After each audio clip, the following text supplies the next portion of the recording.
Sudahkah Anda belajar geografi hari ini? Jika belum, kami berharap video pembelajaran berikut ini dapat menambah pengetahuan Anda tentang ilmu pengetahuan geografi.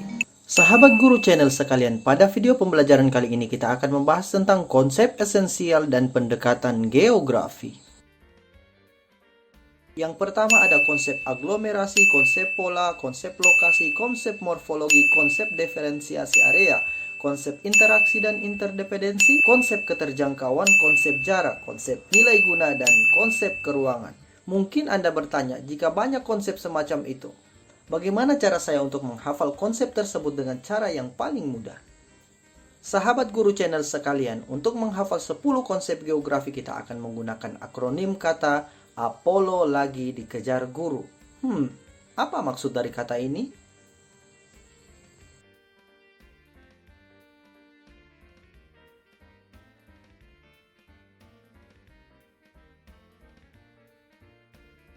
Dan kita jabarkan. A yang pertama adalah aglomerasi. Kemudian po berarti pola.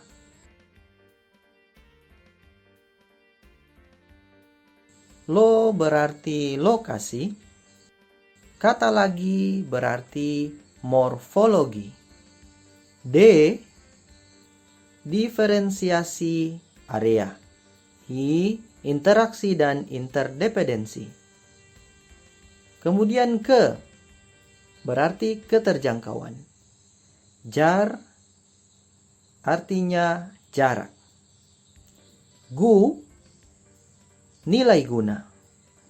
Dan yang terakhir ru yang berarti keterkaitan keruangan. Bagaimana? Mudah kan? Adapun penjelasan penting dari ke-10 konsep tersebut adalah yang pertama adalah konsep aglomerasi. Konsep aglomerasi berkaitan dengan pemusatan atau pengelompokan suatu fenomena di permukaan bumi. Aglomerasi berkaitan dengan kecenderungan terhadap pemusatan suatu fenomena pada wilayah yang relatif sempit dan paling menguntungkan. Sebagai contoh, pemusatan kawasan perdagangan di pusat-pusat kota. Kemudian yang kedua, konsep pola. Susunan keruangan objek di permukaan bumi dikaji menggunakan konsep pola. Kegiatan manusia dalam pemanfaatan alam membentuk pola keruangan tertentu. Sebagai contoh, permukiman penduduk berpola memanjang mengikuti garis jalan raya atau pemukiman penduduk di daerah sekitar pantai yang mengikuti bibir pantai. Kemudian konsep yang ketiga adalah konsep lokasi. Konsep lokasi menjelaskan suatu objek atau fenomena geosfer berkaitan dengan letaknya di permukaan bumi. Konsep lokasi menjadi konsep dasar ilmu geografi sejak awal perkembangannya. Konsep lokasi dapat kita bedakan menjadi dua, yaitu lokasi absolut dan lokasi relatif. Lokasi absolut merupakan letak yang bersifat tetap, yaitu berdasarkan pada garis lintang dan garis bujur. Sedangkan lokasi relatif menunjukkan letak berdasarkan kondisi daerah di sekitarnya. Yang keempat, konsep morfologi. Konsep morfologi berkaitan dengan bentuk-bentuk permukaan bumi. Suatu fenomena geosfer dapat dijelaskan dengan melihat bentuk-bentuk permukaan bumi yang dihasilkan oleh tenaga dari dalam ataupun di luar bumi. Misalnya, bentuk sungai yang berkelok-kelok karena adanya proses dan sedimentasi yang terjadi di dataran rendah. Konsep selanjutnya adalah konsep diferensiasi area.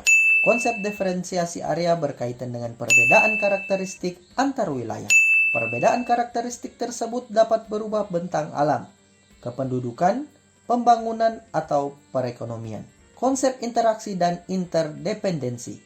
Interaksi adalah hubungan antara dua wilayah atau lebih, sedangkan interdependensi merupakan hubungan antar wilayah yang sudah mencapai taraf ketergantungan. Perlu kita ketahui, interaksi dipengaruhi perbedaan karakteristik antar wilayah. Interaksi dapat berupa pertukaran atau aliran manusia, barang, atau budaya. Interdependensi dipengaruhi adanya saling ketergantungan antar wilayah. Sebagai contoh, daerah perkotaan memerlukan banyak tenaga kerja dari daerah pedesaan. Sebaliknya, daerah pedesaan membutuhkan hasil industri dari perkotaan untuk memenuhi kebutuhan. Konsep selanjutnya adalah konsep keterjangkauan. Konsep keterjangkauan mengkaji aksesibilitas suatu tempat. Ketersediaan sarana prasarana untuk menjangkau suatu wilayah menentukan tingkat aksesibilitas. Wilayah yang jauh akan mudah dijangkau apabila sarana dan prasarana transportasi di lokasi tersebut memadai. Sebaliknya, Jarak yang dekat tetapi kondisi sarana dan prasarana transportasinya kurang memadai menunjukkan aksesibilitas wilayah yang rendah. Konsep selanjutnya adalah konsep jarak. Konsep ini mengkaji jarak antara suatu tempat dengan tempat yang lain.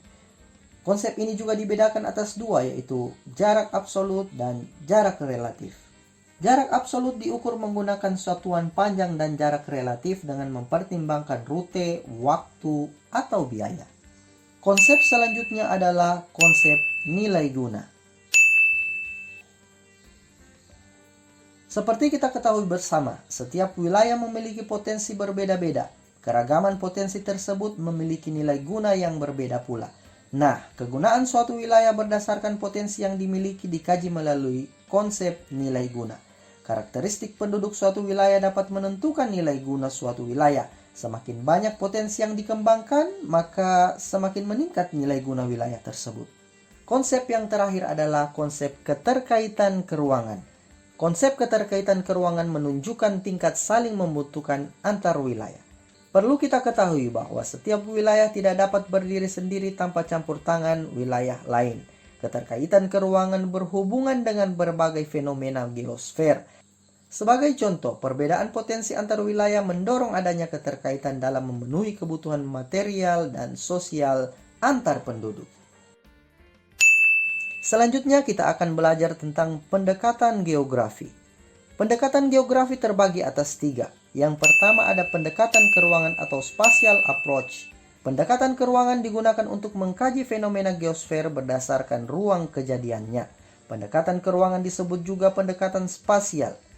Kajian pada pendekatan keruangan menitikberatkan pada perbedaan karakteristik antar wilayah. Yang kedua ada pendekatan kelingkungan atau ecological approach. Fenomena geosfer tidak terlepas dari lingkungan sekitar. Pendekatan kelingkungan disebut juga pendekatan ekologi. Ekologi merupakan ilmu yang mempelajari interaksi antara organisme hidup dan lingkungannya. Yang ketiga adalah pendekatan wilayah atau regional complex approach. Pendekatan kompleks wilayah mengkaji suatu masalah dengan mengkombinasikan pendekatan keruangan dan kelingkungan. Demikianlah video pembelajaran tentang pembahasan konsep esensial dan pendekatan geografis. Sahabat guru channel sekalian, sekian video pembelajaran singkat. Semoga video ini dapat memberi manfaat untuk kita semua. Terima kasih sudah menonton video ini. Jangan lupa untuk terus mendukung channel Sahabat Guru dengan cara like, share, comment, and subscribe jika dirasa video ini memberikan banyak manfaat.